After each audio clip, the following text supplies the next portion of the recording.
ಏನಾಯ್ತು? ನನ್ನ ಕೈಲಾಗಲ್ಲಪ್ಪ, ನಾನು ರಿಸೈನ್ ಮಾಡ್ತೀನಿ. ಪ್ರಾಪ್ತಿ ನಿಂತ್ಕೊಳ್ಳೆ, ಏನೈತೆ? I wanted to discuss something which is very important. Okay sure, we can discuss. But before that, ನಮ್ಮ ಕಂಪನಿಗೆ ಒಂದು ಹೊಸ ಪ್ರಾಜೆಕ್ಟ್ ಬಂದಿದೆ. ಯಾವ project? Actually it's a project from France. So ಕೇಟಿ ಕೊಡೋದಕ್ಕೆ ಫ್ರಾನ್ಸ್ಗೆ ಹೋಗಬೇಕಾಗತ್ತೆ. ನೀವು ಹೋಗೋದಕ್ಕೆ ರೆಡಿ ಇದ್ದೀರಾ? ರೀ ಪ್ರಾಪ್ತಿ, ಅದೇನೋ ಇಂಪಾರ್ಟೆಂಟ್ ಮಾತಾಡ್ಬೇಕಂದ್ರಲ್ರಿ. ಸರ್, ಮೀಟಿಂಗ್ ಇದೆ, ನಾನು ಮೀಟಿಂಗ್ ಅಟೆಂಡ್ ಮಾಡಿಬಿಡ್ತೀನಿ. ಗುಡ್.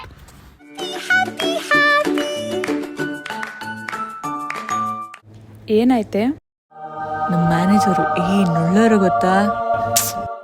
ಏನ್ ಕತೆ ಗುರು ನಿಂದು?